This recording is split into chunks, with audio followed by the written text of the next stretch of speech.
रामाय रामभद्राय रामचंद्राय वेदसे रघुनाथाय नाथाय सीताय पतिये नमः।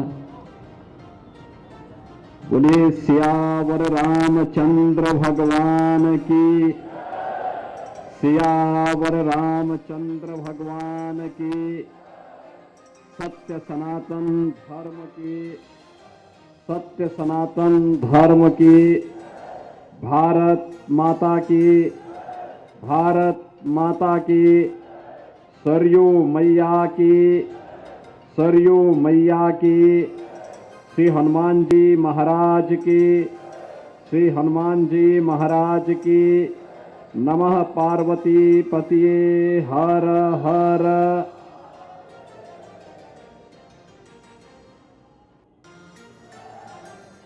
श्री राम जन्मभूमि के इस पावन मंदिर के परकोटे पर स्थित देवादिदेव महादेव श्री शंभु महादेव के मंदिर में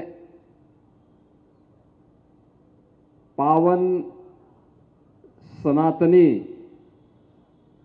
ध्वज आरोहण के आज के इस कार्यक्रम में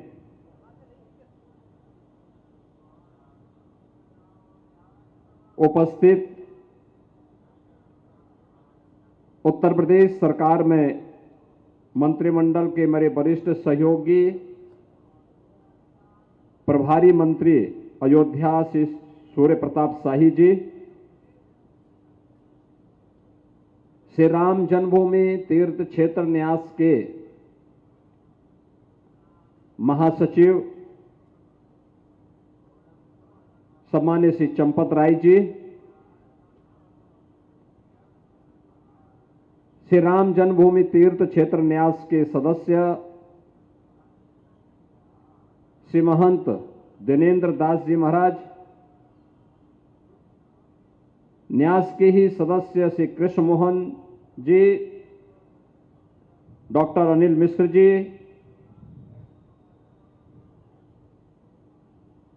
अयोध्या के महापौर श्री गिरीशपति त्रिपाठी जी, जिला पंचायत अध्यक्ष श्रीमती रोली सिंह जी, मान्य विधायकगण श्री वेद प्रकाश गुप्ता जी, अमित सिंह चौहान जी, रामचंद्र यादव जी, अभय सिंह जी, चंद्रभानु पासवान जी, महानगर के अध्यक्ष श्री कमलेश श्रीवास्तव जी, जिलाध्यक्ष राधेश्याम त्यागी जी, जिला प्रभारी मिथिलेश त्रिपाठी जी, पूर्व महापौर श्री ऋषिकेश उपाध्याय जी, पूर्व विधायक श्री इंद्र प्रताप तिवारी जी, केंद्रीय मंत्री विश्व हिंदू परिषद श्री राजेंद्र पंकज जी, गोपाल जी, गजेंद्र जी, भारी संख्या में आज के इस पवित्र सनातनी ध्वज के शिव शंभु महादेव मंदिर के पे आरोहण होने के इस समारोह में उपस्थित सभी भक्तजन, उपस्थित बहनों और भाइयों, सबसे पहले ईश्वर की कृपा यही होती है। कल तक कोई कल्पना भी नहीं करता था इतना सुहावना मौसम होगा। ये साक्षात ईश्वर की कृपा नहीं तो क्या है। कितना दिव्य। श्री राम जन्मभूमि तीर्थ क्षेत्र न्यास के हमारे पदाधिकारी चिंतित हो रहे थे कि अगर कार्यक्रम 5 बजे होगा तो इतनी भीषण गर्मी में, इस तपती गर्मी में कैसे लोग बैठेंगे। खुले में कार्यक्रम है। फिर 3 बजे जब मौसम खराब होने लग गया तो उनको चिंता होने लगे कि उस समय वेदर अलर्ट है कि बिजली की कड़क और बारिश की, ये दोनों नहीं है। लेकिन मौसम उसके विपरीत अत्यंत सुहावना जरूर है, जो आप सब पसंद करते हैं। यही है प्रभु की कृपा। लेकिन प्रभु की कृपा के लिए उस प्रकार की मानसिक दशा और उस नियत के साथ प्रभु की शरणागति होना, जब हम प्रभु की शरण में उस भाव के साथ जाते हैं, भक्त बनकर के जाते हैं, याचक बनकर के जाते हैं, तो प्रभु हमारी मनोकामनाओं को पूर्ण करता है। जब हम ये कह करके जाते हैं कि हमने किया है, और जब ये अकड़ होती है, तो प्रभु उसको रगड़ भी देते हैं। बहनों और भाइयों, श्री राम जन्मभूमि आंदोलन भारत के इतिहास का एक अत्यंत महत्वपूर्ण अभियान है। संभवतः दुनिया के अंदर कहीं भी इस प्रकार का आयोजन नहीं हुआ होगा। अपने प्रभु के लिए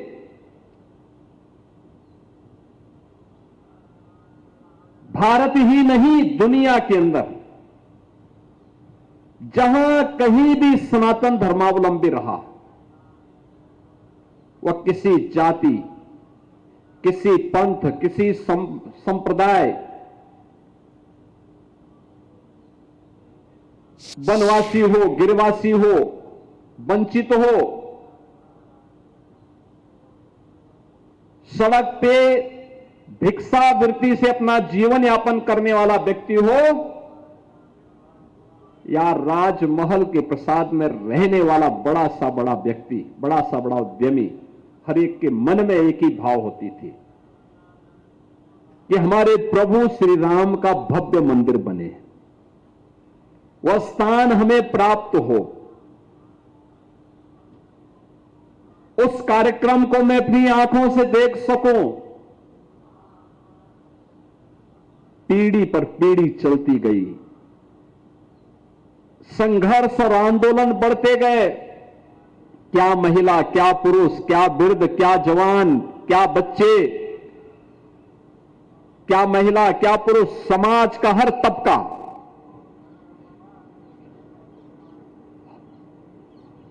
सनातन धर्म से जुड़ी हुई जितनी भी उपासना विधियां थी, इन सब ने मिलकर के इस पूरे अभियान के साथ जुड़ करके कैसे भी हो लगातार 500 वर्षों में कोई ऐसा वर्ष नहीं, याद करिए आज हम 2026 में हैं, आज से ठीक 298 वर्ष पहले वह काली रात्रि आई थी जब राम जन्मभूमि पर प्रभु श्री राम के मंदिर को अपवित्र करके एक विवादित ढांचा खड़ा कर दिया गया था। लेकिन बिना किसी रोक के, बिना किसी टोक के, बिना किसी दबाव के, बिना किसी भय के, उस दिन से लेकर के लगातार 1528 से लेकर के कभी कोई दिन ऐसा नहीं रहा होगा जब भारत के सनातन धर्मावलंबियों ने राम जन्मभूमि के लिए सोचा ना हो और उसके लिए कुछ करने की इच्छा शक्ति के साथ उस अभियान का हिस्सा न बना हो। हर व्यक्ति बना, लेकिन होता है प्रभु जब अपना काम स्वयं कराना चाहते होंगे तभी सफलता भी प्राप्त होती है। और देवयोग से सर्वे अशोक सिंगल जी उस बिखरी हुई ताकत को एक करने के लिए आए। राष्ट्रीय स्वयंसेवक संघ ने 1983 में जब इस आंदोलन को अपने हाथों में लिया, आंदोलन अपनी चरम की ओर बढ़ता गया। हम लोगों ने इस आंदोलन के अंदर देखा है, जाति की दीवारें टूटी हैं, क्षेत्र और भाषा की दीवारें टूटी हैं। हम लोग आज भी उसके ताप को महसूस करते हैं जब देश के अंदर किसी भी कोने में जाते हैं, हम अरुणाचल प्रदेश में हो या उड़ीसा में, नागालैंड हो या मिजोरम में, जम्मू कश्मीर लद्दाख में हो या हिमाचल प्रदेश या उत्तराखंड के सुदूर किसी कोने में, पश्चिमी भारत में हो या पूर्वी भारत में, उत्तर भारत में हो या दक्षिण भारत में या मध्य भारत में या फिर छत्तीसगढ़ के बस्तर जैसे जनजातीय क्षेत्र में, हम लोगों को जैसे ही लोग देखते हैं सबसे पहले उनके मुंह से शब्द निकलता जय श्री राम का। कहीं भी जाते हैं, मैं भी इसी महीने पश्चिमी बंगाल के चुनाव में अलग अलग दूर दराज के गांवों में गया। जैसे लोगों को पता लगता था मैं आया हूं, महिला पुरुष बच्चे वे सड़कों पर आकर के जय श्री राम के साथ खड़े होते थे। हर व्यक्ति एक ही संबोधन, वो हिंदी जान रहा है नहीं जान रहा है, लेकिन एक संबोधन मुझे देख करके जय श्री राम। कितनी आनंद की अनुभूति होती है। राम हम सबको जोड़ने के माध्यम बने हैं, देश को जोड़ने के माध्यम आज से नहीं त्रेता से। त्रेता से राम जोड़ रहे हैं भारत को, उत्तर को दक्षिण से। श्री कृष्ण जोड़ रहे हैं पूरब से पश्चिम को। शिव शंकर जोड़ रहे हैं पूरे भारत के कण कण को, एक एक स्थान को 12 ज्योतिर्लिंगों के माध्यम से पूरे भारत को जोड़ने की 3 ताकत। और वही ताकत आज हम सब की सबसे बड़ी ताकत है। डॉक्टर लोहिया बोलते थे जब तक श्री राम श्री कृष्ण और शिव शंकर हैं तब तक भारत का कोई बाल बांका नहीं कर सकता है। पता नहीं लोहिया जी के शिष्यों को यह बात समझ में आती है कि नहीं आती है। वे लोग नहीं समझेंगे, क्योंकि समझ में उनकी आती है जिनको समझने की सामर्थ्य होती है। जिनमें समझने की सामर्थ्य नहीं होती, जो रामद्रोही होता है, शिवद्रोही होता है, उसके लिए कोई ठोर ठिकाना नहीं होता है, कोई ठोर ठिकाना नहीं होता है। वो आपने जयंत का किस्सा सुना ही होगा। और इसलिए बहनों और भाइयों, आज के इस अवसर पर जब हम लोग इस पूरे कार्यक्रम के एक महत्वपूर्ण पड़ाव का हिस्सा बनने जा रहे हैं, हम सब साक्षी हैं गुलामी का ढांचा हटने का भी। हम में से हर व्यक्ति साक्षी है पूरे आंदोलन का, और हम सब साक्षी हैं उन तिथियों का जब माननीय उच्चतम न्यायालय ने सर्वसम्मति से श्री राम जन्मभूमि का फैसला दिया। पूरा भारत झूम उठा था, पूरा भारत और दुनिया के अंदर से। जो लोग पहले धमकाते थे, कहते थे, बहकाते थे राम जन्मभूमि का फैसला होगा तो ये हो जाएगा, उसके लिए वकील खड़ा करते थे, ये वही लोग हैं जो राम सेतु को तोड़ना चाहते थे। ये वही लोग हैं जो राम भक्तों पर गोलियां चलाते हैं। ये वही लोग हैं जिन लोगों ने समस्या का समाधान न निकले और सनातनी भारत का सनातन धर्मावलंबी अपने आप को सदैव अपमानित महसूस करता रहे। वे नहीं चाहते थे समस्या का समाधान हो। लेकिन जब माननीय उच्चतम न्यायालय ने व्यापक हित में, देश के हित में, भारत के सनातन धर्म की भावनाओं के अनुरूप उपलब्ध साक्ष्य और प्रमाणों के आधार पर एक सर्वसम्मत फैसला दिया, पूरे देश ही नहीं दुनिया ने उसका स्वागत किया।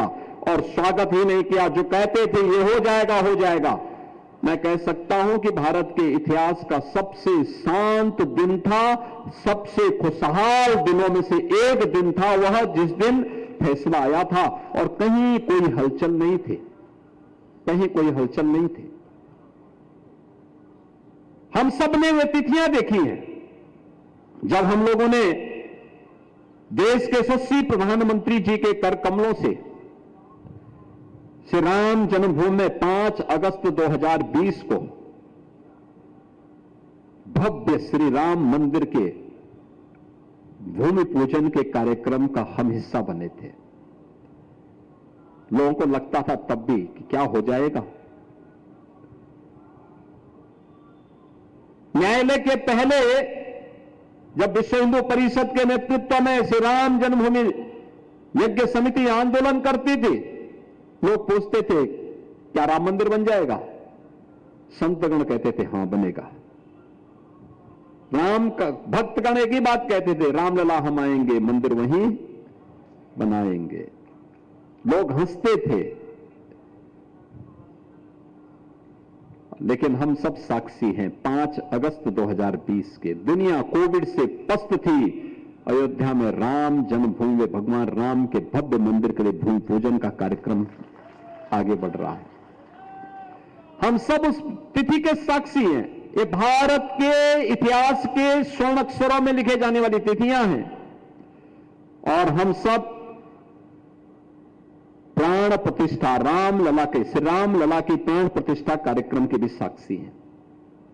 जब 22 जनवरी 2024 को देश के यशस्वी प्रधानमंत्री जी के कर कमलों से यह कार्यक्रम संपन्न हुआ। 22 जनवरी के बाद 23 जनवरी को भी मैं आया था। 22 जनवरी को ही मैंने देखा था। राम भक्तों को देश भर से लोग रुके हुए थे। हमें पहले से अंदाजा था कि 5 लाख लोग, क्योंकि जिस दिन मुख्य कार्यक्रम था 8,000 लोगों का निमंत्रण था, तो वो लोग दर्शन करने थे। अगले दिन 5 लाख लोग जो अयोध्या में अलग अलग जगह रुके थे, वे सब एक साथ आए थे। क्या भाव था? कोई पिलर को पकड़ करके, कोई जमीन पे लोड करके, कोई कहीं पे बैठ करके खुशी से झूम रहा था। खुशी के आंसू उसकी आंखों में थे। पूरी दुनिया, पूरा देश प्रसन्न था। दुनिया के लिए एक मिसाल थी। हम सब साक्षी हैं इस बात के लिए। जब यहां पे श्री राम दरबार में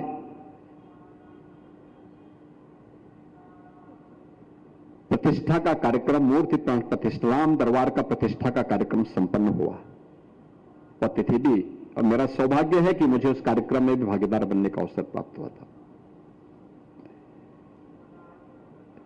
हम लोगों ने द्वितीय प्राण प्रतिष्ठा का कार्यक्रम भी देखा है।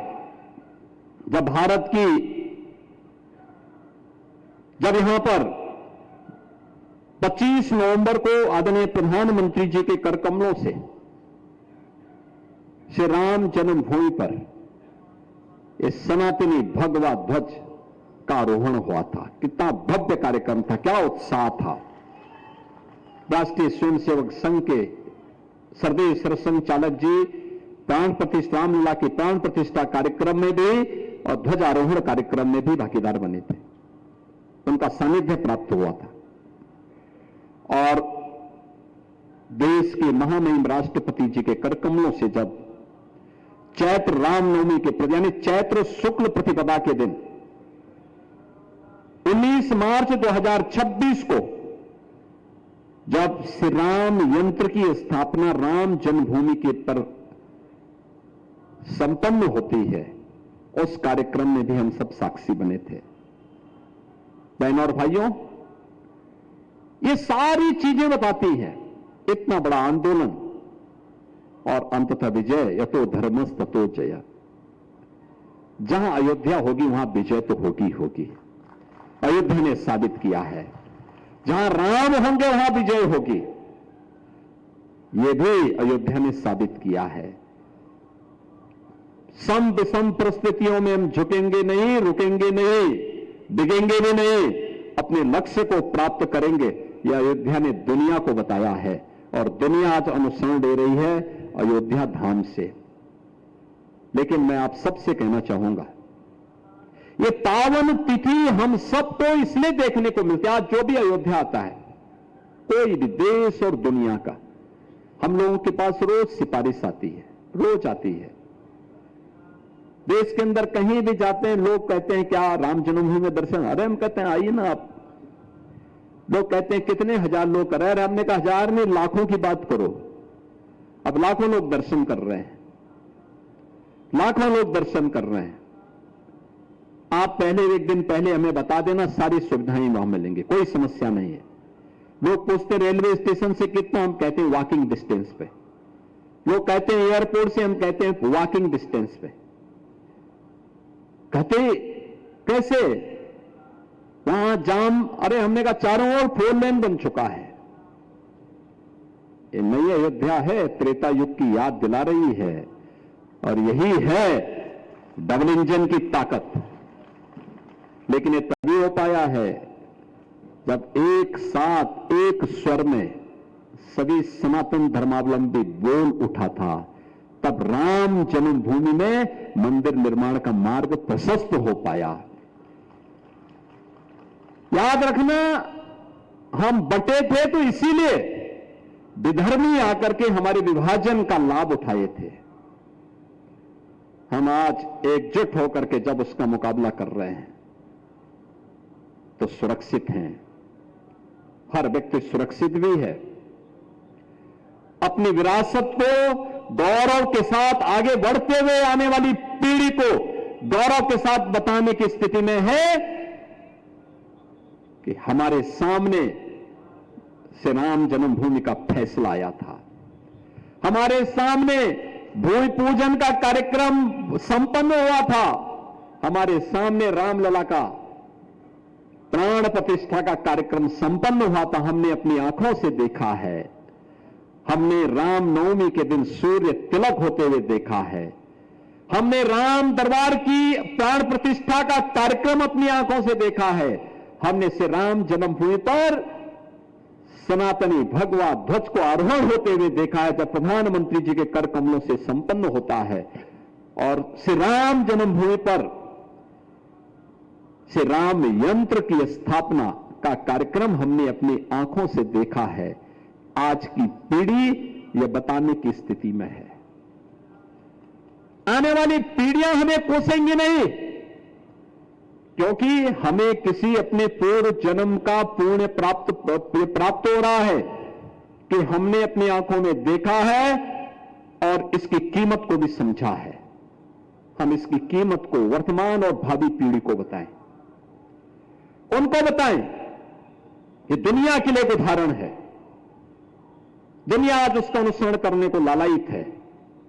लोग उसमें शोध कर रहे हैं, कैसे आंदोलन चला, कैसे सफलता पर सफलता प्राप्त होती गई, और आज श्री राम जन्मभूमि पर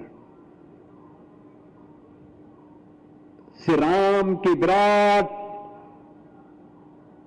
त्रिकालदर्शी स्वरूप के अनुरूप भव्य राम मंदिर का निर्माण, और उस राम मंदिर के निर्माण में भगवान शिव के इस मंदिर में भी आज भगवा ध्वज का भी आरोहण उसी भव्यता के साथ हुआ है।